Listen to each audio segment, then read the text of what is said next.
Hi everyone, I just wanted to make a quick video to update you all on where we're at in terms of our emerging out of lockdown as a church.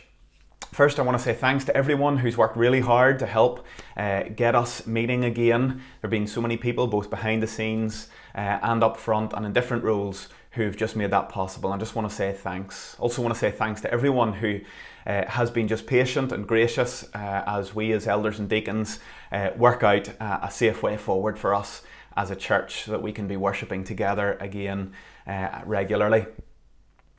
For now, through the month of August, things are going to remain as they are at present. We're meeting on a Sunday morning at 11 a.m. down at the church with social distancing in place. In the evenings, we're not having a service down at the church, but we're continuing with our online videos, our little Sharing Our Lives series. So that's going to continue right through the month of August. We were hoping to introduce midweek meetings back down at the church in August, but with the rate of infection just creeping up slightly at the moment, we feel like it's wise to just hold off on that for now until we can review things in a couple of weeks' time. I also want to give an update today on this question of face masks being worn in our worship services. The government have put out a statement on face masks recently that says the following: we have a collective duty and personal responsibility to protect each other, and everyone who can wear a face mask should do so, or a face covering should do so. It should not be viewed as an optional extra. It is a vital defence in our own ongoing battle against COVID-19. So, in line with these guidelines, we would strongly encourage the use of face masks when we gather. Now, some people really struggle with wearing a face mask, and we understand that. And so, here's what I would encourage for us going forward as a church. I would encourage us to wear a face mask or a face covering as we make our way into the church and get settled into our seat. Once settled in your seat, if you can keep wearing the face mask through the duration of the service, then I'd encourage you to do so. But if you're struggling, if you're wearing glasses and it's fogging them up, if you're struggling just with the feeling of it around your face and with just the breathing difficulties it can lead to for some people, feel free to just slip it off when you're in your seat so that you can enjoy the service without that distraction. Please don't move around though without it on. Once you're making your way then out of the service, if again you can just slip the mask up and make your way out so that if you're going past people, everyone is feeling comfortable and safe. And then once you're outside the service and chatting, then do feel free to take it off whilst chatting, though at a safe distance. In light of these instructions, let me just give a little pastoral word. I want us to think of 3 words as we just continue to move through these uncertain days. The first word I want to exhort us to is the word patience. I hoped to be more fully out of lockdown by now. I hoped for us to be experiencing more normality.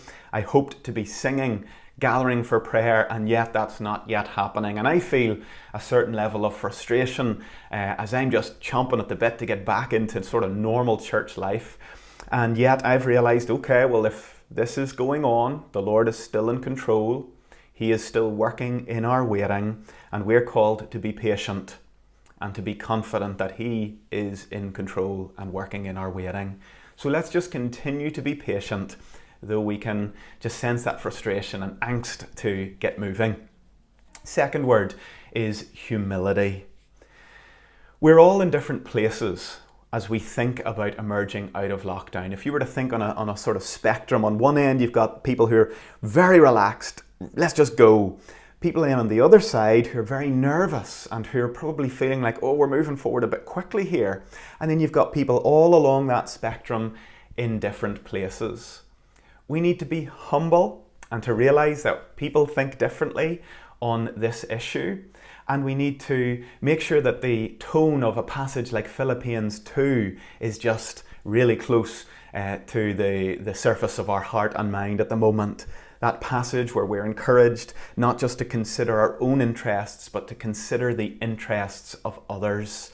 To be like Jesus, who humbly didn't insist on his own rights, but instead laid down his rights for the sake of other people. I think there's such an instructive tone there to help us in so many ways as we move forward.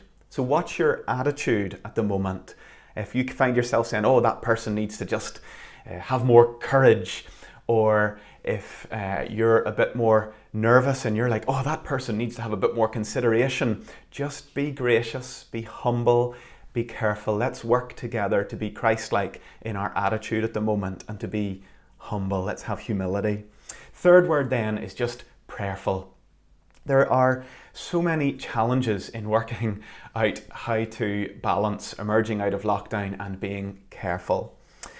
The one thing that really encourages me is that God is not hindered. He is still at work to sanctify us and at work through our ministry that goes in the church and live streamed and online. He's still at work reaching out and is not hindered in any way.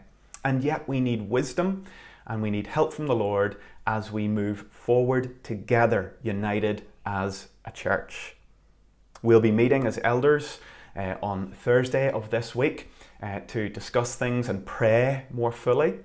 Then as elders and deacons, we plan to meet next Tuesday evening to talk through the next steps forward. We're praying through and working through the practicalities of how we meet and have a church meeting to make important decisions in the life of our church. We're thinking through our term of ministry from September to Christmas. And there is so much to think about, and so I would urge us all to be prayerful. Pray for our national leaders in our country. Let's pray for our church leaders, our elders and deacons, and for us all together as a church, that God would give us wisdom so that we could move forward and be united as one. So let's be gracious to one another. Let's have patience, let's be humble, and let's be prayerful moving forward. And in time, we will continue to see God's hand resting on us as we serve Him as a church. So I hope this little video has helped give you some clarity, things remaining the same throughout August. We'll review again at the end of August and then make plans for our next term of ministry and update you in due course. Thanks for all your patience and grace towards us. Let's keep going. We're in this together.